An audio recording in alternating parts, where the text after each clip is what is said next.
నమస్కారం, ఘంటారావానికి స్వాగతం. ముందుగా ప్రధాన అంశాలు. పొదుపు చర్యలు పాటిస్తూ దేశాన్ని కాపాడుకోవాలన్న సీఎం. నా దేశం నా బాధ్యత పేరుతో ప్రచారానికి కేబినెట్లో నిర్ణయం.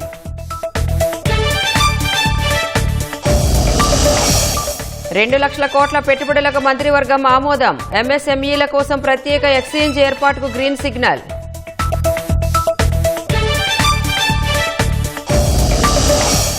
ఏపీ, తెలంగాణ సహా 16 రాష్ట్రాల్లో ఎస్ఐఆర్. 3వ దశ షెడ్యూల్ విడుదల చేసిన ఈసీ.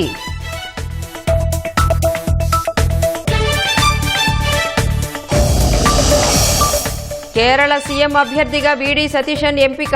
విస్తృత స్థాయి చర్చల తర్వాత ఏఐసీసీ నిర్ణయం.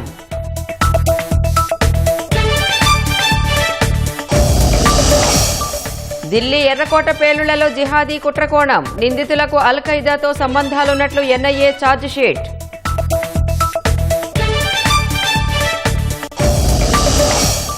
ఉత్తరప్రదేశ్ వాన బీభత్సంలో 100 మందికి పైగా మృతి. వందలాది ఇళ్లు ధ్వంసం, అనేక పశువులు మృత్యువాత.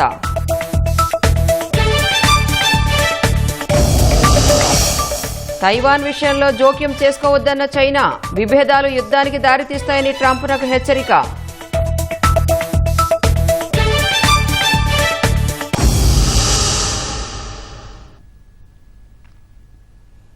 రాష్ట్రంలో పెద్ద ఎత్తున పొదుపు చర్యలు పాటిస్తూ దేశాన్ని కాపాడుకునే యజ్ఞంలో భాగమవుదామని ముఖ్యమంత్రి చంద్రబాబు పిలుపునిచ్చారు. నా దేశం నా బాధ్యత పేరుతో పొదుపుపై ప్రచార కార్యక్రమాన్ని నిర్వహించాలని మంత్రివర్గ సమావేశంలో నిర్ణయించారు. దేశం మనకెంతో ఇచ్చిందని, ఆ కృతజ్ఞత చాటే సమయంగా ప్రస్తుత పరిస్థితిని చూడాలని కోరారు. ఉపాధి కల్పనలో కీలకమైన పలు ప్రాజెక్టుల ఏర్పాటుకు కేబినెట్ ఆమోదం తెలిపింది. అగ్రిగోల్డ్ బాధితులకు 6 నెలల్లో న్యాయం చేయాలని సీఎం స్పష్టం చేశారు. ప్రధాని మోదీ సూచించిన పొదుపు చర్యలు వీలైనంత ఎక్కువగా రాష్ట్రంలో అమలు చేయడమే ప్రధాన ఎజెండాగా ముఖ్యమంత్రి చంద్రబాబు అధ్యక్షతన మంత్రివర్గ సమావేశం జరిగింది. పొదుపు చర్యల్లో భాగంగా కాన్వాయ్లు తగ్గించుకుంటేనే సరిపోదన్న ముఖ్యమంత్రి ఇతర మార్గాలు అన్వేషించాలని మంత్రులకు స్పష్టం చేశారు. బంగారం కొనుగోళ్లు తగ్గించాలని సూచించారు. కేబినెట్ సమావేశంలో ఎజెండా అంశాలు ముగిశాక తాజా పరిణామాలపై మంత్రులతో సీఎం చర్చించారు. ఎలక్ట్రిక్ వాహనాలను ప్రోత్సహించే ప్రక్రియను మన దగ్గర నుంచే ప్రారంభిద్దామన్నారు. సోలార్ను పెద్ద ఎత్తున అందిపుచ్చుకోవాలని సూచించారు. మంత్రులు, ప్రజాప్రతినిధులు విదేశీ పర్యటనలు తగ్గించుకోవాలని సీఎం సూచించారు. వర్చువల్ విధానంలో సమావేశాల నిర్వహణకు ప్రాధాన్యం ఇవ్వాలని నిర్దేశించారు. జిల్లా పర్యటనలోనూ మంత్రులు కాస్ట్ కటింగ్ పాటించాలని ఆదేశించారు. ప్రభుత్వ కార్యాలయాల్లో ఏసీల టెంపరేచర్ను 24 నుంచి 26 మధ్య ఉంచాలని సూచించారు. ప్రభుత్వ కార్యక్రమాల నిర్వహణలోనూ ఖర్చులు తగ్గించాలని సీఎం చంద్రబాబు దిశానిర్దేశం చేశారు. ఈ మేరకు మంత్రివర్గ సమావేశంలో సీఎం సూచనలు, ప్రతిపాదనలను మంత్రి కొలుసు పార్థసారథి మీడియాకు వెల్లడించారు. ఈ ప్రజాప్రతినిధులు కాన్వాయ్లు, ఎక్కువ వాహనాల్లో ప్రయాణించటం, అదేవిధంగా విదేశీ పర్యటనల్ని వీటన్నిటిలో కూడా తగ్గించుకోవాలని చెప్పేసి ముఖ్యమంత్రి గారు సూచించడం జరిగిందని చెప్పేసి మనం చేస్తాను. ఎమ్మెల్యేలు, మంత్రులు కూడా సాధ్యమైనంత వరకు పబ్లిక్ ట్రాన్స్పోర్ట్ సిస్టమ్ కూడా యూజ్ చేస్తే బాగుంటుంది. సాధ్యమైనంత తక్కువ వాహనాల్లో వెళ్ళాలి. అవకాశం వస్తే ఆ వాహనాలు పక్కన పెట్టి సైకిల్స్ కానివ్వండి, లేకపోతే పాదయాత్ర చేయటం కానివ్వండి. ఒకరోజు నో వెహికల్ ఫ్రైడే అంటే ఆ రోజు అసలు వాహనాలు వినియోగించుకోకుండా బస్సుల్లో కానీ లేకపోతే అసలు ఆ వాహనాలు తగ్గించుకుని, ఒకవేళ మీటింగ్స్ ఏమైనా ఉంటే వర్చువల్ మీటింగ్స్ కండక్ట్ చేయటం. గవర్నమెంట్ డిపార్ట్మెంట్స్ లో ప్రతి వారం కూడా ఎంత డీజిల్ వాడుతున్నాము, ఎంత ఖర్చు అవుతుంది, ఎన్ని కిలోమీటర్లు తిరిగి, దాని మీద కొంచెం మానిటర్ పెట్టమని చెప్పి, ఇంతకుముందు లేని కొంచెం చెక్స్ పెట్టమని చెప్పేసి చెప్పడం జరిగింది. ఒకవేళ కొత్త వెహికల్స్ ఏమైనా కొంటే అవన్నీ కూడా ఈవీ వెహికల్స్ కొంటే బాగుంటుందని కూడా సూచన చేశారు. అవసరం వస్తే అందరం సైకిల్ మీద కూడా వద్దాం సెక్రటరియట్ కి అంటే ఒక మోటివేషనల్ గా వారు చెప్పడం జరిగిందని చెప్పేసి నేను మనవి చేస్తాను. అదేవిధంగా కొన్ని హయ్యర్ క్లాసెస్ అంటే యూనివర్సిటీ క్లాసెస్ అటువంటి వాటిలో ఉంటే ఆన్లైన్ క్లాసెస్ చెప్పడానికి ఏమన్నా అవకాశాలు ఉంటాయేమో కూడా పరిశీలించమని చెప్పేసి కూడా చెప్పారు. అదేవిధంగా యూనివర్సిటీస్ లో, ఎడ్యుకేషన్ ఇన్స్టిట్యూషన్ లో no vehicle chemical engine free days అంటే స్టూడెంట్స్ అందరు చాలా బైక్స్ లో వస్తుంటారు కదా, అట్లా అటువంటి రాకుండా ఒక 2 days no bikes. Government departments లో కూడా వారానికి 2 రోజులు వర్క్ ఫ్రం హోమ్ సిస్టమ్ ని డెవలప్ చేయొచ్చేమో మరి పరిశీలించమని చెప్పేసి కూడా చెప్పడం జరిగిందని చెప్పేసి మనం చేస్తాను. బంగారం కొనుగోలు మీద తగ్గించమని చెప్పేసి కూడా ప్రధానమంత్రి గారు చెప్పారు. ముఖ్యమంత్రి గారు కూడా దాని మీద ఇంకొకసారి చేస్తున్నారు. ఈ సమస్య రాకపోతే అందరూ హ్యాపీ, కానీ సమస్య కొనసాగినా కూడా ఉత్పన్నమయ్యే పరిస్థితులు ఎదుర్కొంటానికి మన సమాజం సిద్ధంగా ఉండాలి. అంతేగాని ప్యానిక్ గా ఏదో జరిగిపోతుంది, స్టేట్మెంట్ ఇచ్చారు, గ్యాస్ సిలిండర్లు ఒక 10 సిలిండర్ కొనుక్కుందాం, లేకపోతే అన్ని కార్లన్నీ కూడా ఫుల్ చేసుకుందాం అంటే ప్యానిక్ పర్చేజ్ అక్కర్లేదు. ఇది ఓన్లీ ఒక ప్రికాషనరీ సజెషన్. పొదుపు చర్యలు ఒక్కసారిగా ప్రజల్ని భయపెట్టే విధంగా కాకుండా దశల వారీగా చేపడదామని ఉప ముఖ్యమంత్రి పవన్ కళ్యాణ్ కేబినెట్ భేటీలో సూచించారు. పవన్ సూచనలకు చంద్రబాబు సానుకూలంగా స్పందించారు. ప్రతి నిర్ణయానికి 48 గంటల ముందు ప్రజల్ని సన్నద్ధం చేసి సమయం తీసుకుని ప్రకటన చేద్దామని సీఎం అన్నారు. తమ శాఖల పరిధిలో పొదుపు చర్యలు, వర్క్ ఫ్రం హోం విధానాలపై అధ్యయనం చేసి కార్యాచరణ రూపొందించాలని కార్యదర్శులను సీఎం ఆదేశించారు. అంతకుముందు సమావేశానికి కార్యదర్శులు సకాలంలో రాకపోవడంపై సీఎం ఆగ్రహం వ్యక్తం చేశారు. ఇంధన పొదుపుపై చర్చను మొదటి ఎజెండాగా చర్చిద్దామని గత రాత్రే సీఎం తన ప్రత్యేక కార్యదర్శి విజయానంద్కు చెప్పారు. అధికారులు లేకపోవడంతో సమాచారం సరిగ్గా ఇవ్వలేదా అని విజయానంద్ను సీఎం ప్రశ్నించారు. సమాచారం ఇచ్చారని విజయానంద్ బదులిచ్చారు. సమయానికి రాని అధికారుల నుంచి వివరణ తీసుకుని వారిపై సీరియస్ యాక్షన్ తీసుకోవాలని సీఎం ఆదేశించారు. మంత్రివర్గ సమావేశంలో పొదుపు సూత్రాలతో పాటు 40కి పైగా ఎజెండా అంశాలకు ఆమోదం తెలిపారు. డేటా సెంటర్లు, ఆటోమొబైల్, సిమెంట్, ఫుడ్ ప్రాసెసింగ్ రంగాల్లో పెట్టుబడులను మంత్రివర్గం ఆమోదించింది. మొత్తంగా 2 లక్షల కోట్ల రూపాయల మేర పెట్టుబడులు పెట్టే 25 ప్రాజెక్టులకు పచ్చజెండా ఊపింది. ఉద్యోగాల కల్పనకు సంబంధించి కీలక ప్రాజెక్టుల ఏర్పాటుకు ఆమోదం తెలిపింది. తిరుపతిలో 2500 కోట్ల రూపాయలతో రాయల్ ఎన్ఫీల్డ్ మోటార్ సైకిళ్ల తయారీ యూనిట్, విశాఖలో 1,00,000 కోట్లతో రిలయన్స్ డేటా సెంటర్ ఏర్పాటు, శ్రీ సత్యసాయి జిల్లాలో 51,000 కోట్లతో సోలార్ పవర్ ప్లాంట్, కడపలో 12,000 కోట్లతో Adani hydro energy pumped storage వంటి కీలక ప్రాజెక్టుల ఏర్పాటుకు గ్రీన్ సిగ్నల్ లభించింది. కర్నూలు విమానాశ్రయాన్ని పీపీపీ మోడల్లో అభివృద్ధి చేయాలన్న ప్రతిపాదనలకు కేబినెట్ ఆమోదం తెలిపింది. వివిధ సంస్థలకు భూముల కేటాయింపును ఆమోదించింది. రాయలసీమ, ప్రకాశం జిల్లాల్లో ఇంటిగ్రేటెడ్ హార్టికల్చర్ డెవలప్మెంట్ ప్లాన్ కింద 1,00,000 కోట్ల ఖర్చు ప్రణాళికకు కేబినెట్ గ్రీన్ సిగ్నల్ ఇచ్చింది. అగ్రిగోల్డ్ బాధితులకు 6 నెలల్లో న్యాయం చేయాలని సీఎం ఆదేశించారు. బాధితులకు న్యాయం చేసేందుకు త్రిసభ్య కమిటీ ఏర్పాటు చేయాలని నిర్ణయించారు. ఒక్క ఏపీలోనే 11,50,000 మందికి పైగా బాధితులుంటే 8 రాష్ట్రాల్లో దాదాపు 20 లక్షల మంది బాధితులున్నారని సీఎం వివరించారు. వైసీపీ ప్రభుత్వ హయాంలో సిఐడి పెద్దలు సైతం అగ్రిగోల్డ్ సొమ్ము తిన్నారని సీఎం ఆక్షేపించారు. పెట్రోల్, డీజిల్ వాడకాన్ని తగ్గించాలని ప్రధాని నరేంద్ర మోదీ ఇచ్చిన పిలుపు మేరకు ఢిల్లీ ప్రభుత్వం కీలక నిర్ణయం తీసుకుంది. వారంలో 2 రోజుల పాటు ప్రభుత్వ ఉద్యోగులకు వర్క్ ఫ్రం హోం ప్రకటించింది. ప్రతి సోమవారం మెట్రోలోనే కార్యాలయాలకు రావాలని మంత్రులు, ఉన్నతాధికారులను ఆదేశించింది. ఈ మేరకు ఢిల్లీ సీఎం రేఖా గుప్తా మేరా భారత్ మేరా యోగ్దాన్ పేరిట కార్యాచరణను ప్రకటించారు. ప్రైవేటు సంస్థలు కూడా ఉద్యోగులకు వారంలో 2 రోజుల పాటు వర్క్ ఫ్రం హోం ఇవ్వాలని రేఖా గుప్తా సూచించారు. వారంలో ఒక రోజు వ్యక్తిగత వాహనాలు కాకుండా ప్రజా రవాణాను ఉపయోగించాలని ప్రజలకు విజ్ఞప్తి చేశారు. ఏడాది పాటు మంత్రుల విదేశీ పర్యటనలను రద్దు చేస్తున్నట్లు ఆమె తెలిపారు. వచ్చే 3 నెలల పాటు ప్రభుత్వం తరపున భారీ కార్యక్రమాలను నిర్వహించబోమని వెల్లడించారు. ప్రభుత్వ ఉన్నతాధికారులు పెట్రోల్, డీజిల్ పరిమితిని 20% మేర తగ్గించామని రేఖా గుప్తా చెప్పారు. ఇప్పటికే ఢిల్లీ సీఎం తన కాన్వాయ్లో వాహనాలను 60% తగ్గించారు. ప్రస్తుతం ఆమె కాన్వాయ్లో 2 విద్యుత్ వాహనాలతో పాటు 4 కార్లు ఉన్నాయి. పెట్రోల్, డీజిల్ వాడకాన్ని తగ్గించమని ప్రధాని నరేంద్ర మోదీ ఇచ్చిన పిలుపునకు దేశవ్యాప్తంగా మంచి స్పందన లభిస్తోంది. ఉత్తరప్రదేశ్ ఆర్థిక మంత్రి సురేష్ కుమార్ కన్నా లక్నవూలో సైకిల్ తొక్కుకుంటూ తన కార్యాలయానికి వెళ్లారు. వారానికి ఒకరోజు కార్యాలయానికి ఇలా సైకిల్పై వెళ్లనున్నట్లు సురేష్ కుమార్ ప్రకటించారు. దేశ ఇంధన అవసరాల్లో 85 నుంచి 86% దిగుమతుల ద్వారానే తీరుతున్నాయని చెప్పారు. దీనివల్ల భారీగా విదేశీ మారక ద్రవ్యం ఖర్చవుతోందని సురేష్ కుమార్ అన్నారు. అంతర్జాతీయంగా నెలకొన్న అనిశ్చిత పరిస్థితుల్లో ఇంధనాన్ని పొదుపుగా వాడుకోవడం ప్రతి పౌరుడి బాధ్యత అని గుర్తు చేశారు.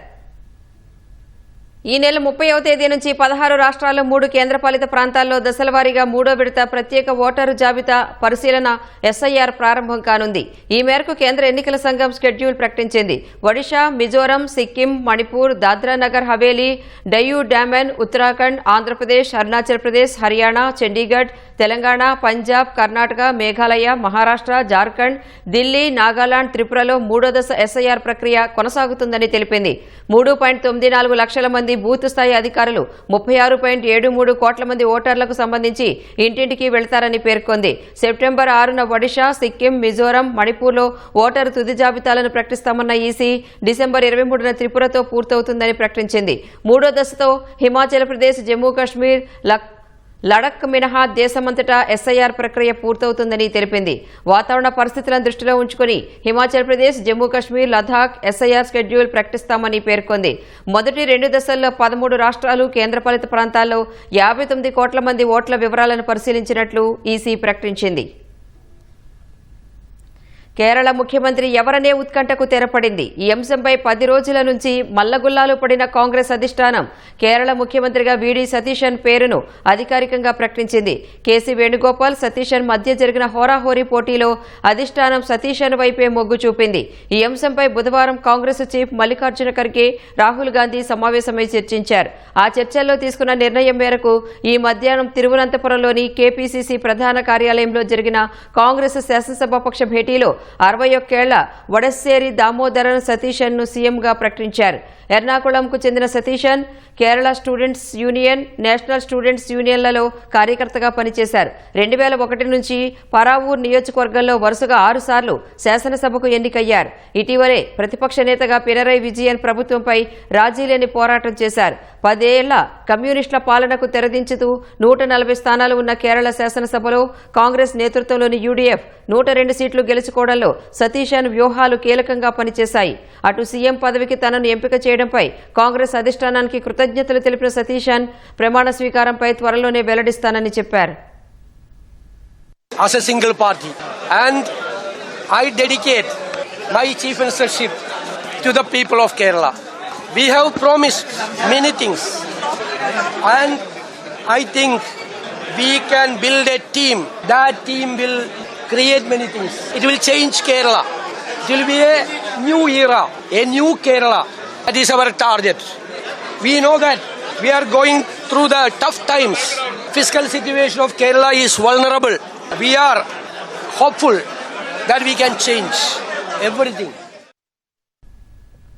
కేరళ సీఎంగా వీడి సతీశన్ ఎంపికను స్వాగతిస్తున్నట్లు ఏఐసీసీ ప్రధాన కార్యదర్శి కేసీ వేణుగోపాల్ తెలిపారు. సతీశన్ ఎంపికపై ఎలాంటి అసంతృప్తి లేదని వెల్లడించారు. కాంగ్రెస్ అధిష్టానం నిర్ణయాన్ని తాను గౌరవిస్తానని స్పష్టం చేశారు. సతీశన్ నాయకత్వంలో కేరళ ప్రజల ఆకాంక్షను నెరవేరుస్తామని కేసీ వేణుగోపాల్ వెల్లడించారు.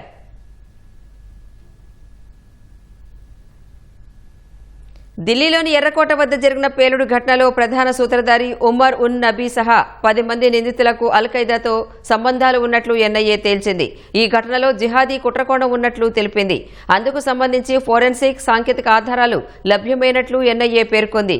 ఈ మేరకు ఢిల్లీ పటియాలా హౌస్లోని ప్రత్యేక కోర్టులో 7,500 పేజీలతో ఎన్ఐఏ అధికారులు ఛార్జిషీటు సమర్పించారు. నిందితులకు అల్-ఖైదా అనుబంధ సంస్థ అన్సార్ గజ్వత్ ఉల్ హింద్తో సంబంధాలు ఉన్నాయని ఎన్ఐఏ తెలిపింది. నిందితుల్లో కొందరు వైద్యులని వెల్లడించింది. గతేడాది నవంబర్ 10న రాత్రి 7 గంటల ప్రాంతంలో ఎర్రకోట వద్ద కారు బాంబు పేలుడు జరిగింది. ఐఈడీ పేలుడు తీవ్రత ధాటికి ప్రధాన సూత్రధారి ఉమర్ ఉన్ నబీతో సహా 11 మంది మృతి చెందారు. అనేక మంది గాయపడ్డారు. కారు బాంబు పేలుడు ఘటనపై దర్యాప్తు చేపట్టిన ఎన్ఐఏ జమ్మూ కాశ్మీర్, హర్యానా, ఉత్తరప్రదేశ్, మహారాష్ట్ర, గుజరాత్, ఢిల్లీలో సోదాలు జరిపింది. 588 మందిని వాంగ్మూలాలు నమోదు చేసింది. 395కు పైగా పత్రాలు, 200కు పైగా సాక్ష్యాలు సేకరించినట్లు ఎన్ఐఏ పేర్కొంది. ఇప్పటి వరకు 11 మందిని అరెస్టు చేశామని, మరికొంతమంది తప్పించుకుని తిరుగుతున్నారని, వారిని పట్టుకునేందుకు గాలింపు కొనసాగుతున్నట్లు ఛార్జిషీట్లో పేర్కొంది. ప్రధాన సూత్రధారి ఫరీదాబాద్ అల్ ఫలా వర్సిటీకి చెందిన assistant professor doctor Umar un Nabi పేలుడులో మృతి చెందినందున ఆయనపై అభియోగాలు వెనక్కి తీసుకోవాలని ప్రతిపాదించింది.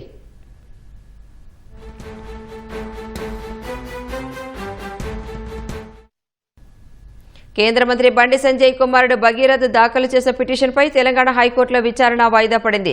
తనపై నమోదైన పోక్సో కేసును కొట్టివేయాలని కోరుతూ భగీరథ్ తెలంగాణ ఉన్నత న్యాయస్థానాన్ని ఆశ్రయించారు. మధ్యంతర బెయిల్పై తీర్పును శుక్రవారం వెలువరిస్తామని న్యాయస్థానం వెల్లడించింది. ముందస్తు బెయిల్పై వచ్చే వారం విచారిస్తామని తెలిపింది. పిటిషనర్ తరపున న్యాయవాది నిరంజన్ రెడ్డి, పోలీసుల తరపున పీపీ నాగేశ్వరరావు వాదనలు వినిపించారు. భగీరథ్ తరపు న్యాయవాది నిరంజన్ రెడ్డి వాదనలు వినిపిస్తూ బాధితురాలి వయసుపై పలు అంశాలను కోర్టు దృష్టికి తీసుకువెళ్లారు. పోలీసుల ఛార్జిషీట్లో ఆమె వయసు 15 ఏళ్లుగా పేర్కొన్నారన్నారు. కానీ జీహెచ్ఎంసీ జారీ చేసిన జనన ధృవీకరణ పత్రంలో 2008 అని ఉందని, పాన్ కార్డులో 2010 ఉందని కోర్టు దృష్టికి తీసుకువెళ్లారు. 2021లో డ్రైవింగ్ అర్హత లేకుండా పట్టుబడినప్పుడు బాధితురాలి వయసు 15 ఏళ్లు ఉందని కోర్టు దృష్టికి నిరంజన్ రెడ్డి తీసుకువెళ్లారు. ఛార్జిషీట్, పాన్ కార్డులో పుట్టిన తేదీలు ఒక్కోలా ఎందుకున్నాయని తెలంగాణ హైకోర్టు ప్రశ్నించింది. జనన ధ్రువపత్రాలు పరిశీలించాలని పోలీసులను ఆదేశించింది. బండి భగీరథను క్రిమినల్ అని బాధితురాలి తరపు న్యాయవాది సంబోధించగా పిటిషనర్ తరపు న్యాయవాది తీవ్ర అభ్యంతరం వ్యక్తం చేశారు. ఇరువురి మధ్య వాగ్వాదంతో న్యాయమూర్తి తీవ్ర అసహనం వ్యక్తం చేశారు. నేర నిరూపణ అయ్యే వరకు క్రిమినల్ అనకూడదని న్యాయస్థానం స్పష్టం చేసింది. న్యాయవాదులకు సంయమనం లేకపోతే పిటిషన్ను మరో బెంచ్కు మార్చుకోవచ్చని న్యాయమూర్తి వ్యాఖ్యానించారు. న్యాయవాదులు సంయమనంతో వ్యవహరించాలని సూచించారు. ఉత్తరప్రదేశ్లో బుధవారం కురిసిన భారీ వర్షానికి మృతుల సంఖ్య 100 దాటింది. అనేక మందికి గాయాలయ్యాయి. ఉరుములు, పిడుగులతో కూడిన అకాల వర్షాలు, భారీ గాలులు రాష్ట్రాన్ని అతలాకుతలం చేశాయి. బాధిత కుటుంబాలకు తక్షణమే సాయం అందించాలని సీఎం యోగి ఆదిత్యనాథ్ అధికారులను ఆదేశించారు. ఉత్తరప్రదేశ్లోని పలు జిల్లాల్లో బుధవారం ఉరుములు, మెరుపులతో కురిసిన భారీ వర్షం పెను విషాదాన్ని నింపింది. తీవ్ర గాలి దుమారం, అకాల వర్షాలు సృష్టించిన పెను బీభత్సం కారణంగా ఇప్పటి వరకు అనేక మంది ప్రాణాలు కోల్పోయారు. పదుల సంఖ్యలో గాయపడ్డారు. ఈ ప్రకృతి వైపరీత్యానికి వందలాది పశువులు మృత్యువాత పడ్డాయి. అనేక ఇళ్లు ధ్వంసమయ్యాయి. ప్రయాగ్రాజ్ లో అత్యధికంగా 21 మంది మృతి చెందారు. భదోహిలో 16 మంది మరణించారు. మీర్జాపూర్లో 15 మంది ప్రాణాలు కోల్పోయారు. ఫతేపూర్లో 10, ఉన్నవ్, బదౌన్ జిల్లాల్లో 12 మంది మరణించారు. కాన్పూర్, దేహాత్, సోన్భద్ర, లఖింపూర్ జిల్లాల్లో కూడా పలువురు ప్రాణాలు కోల్పోయారు. గాలివాన బీభత్సానికి ఆయా ప్రాంతాల్లో భారీ ఆస్తి నష్టం సంభవించింది. విద్యుత్ స్తంభాలు, చెట్లు నేలకూలాయి. పలు వాహనాలు దెబ్బతిన్నాయి. బరేలీ జిల్లాలో ఓ వ్యక్తి రేకుల షెడ్డు పైకప్పుతో 30 నుంచి 40 అడుగులు ఎత్తుకు ఎగిరి సుమారు 50 అడుగుల దూరంలో పడ్డాడు. అతని చేయి విరిగింది. వెంటనే స్థానికులు అతన్ని ఆస్పత్రికి తరలించారు.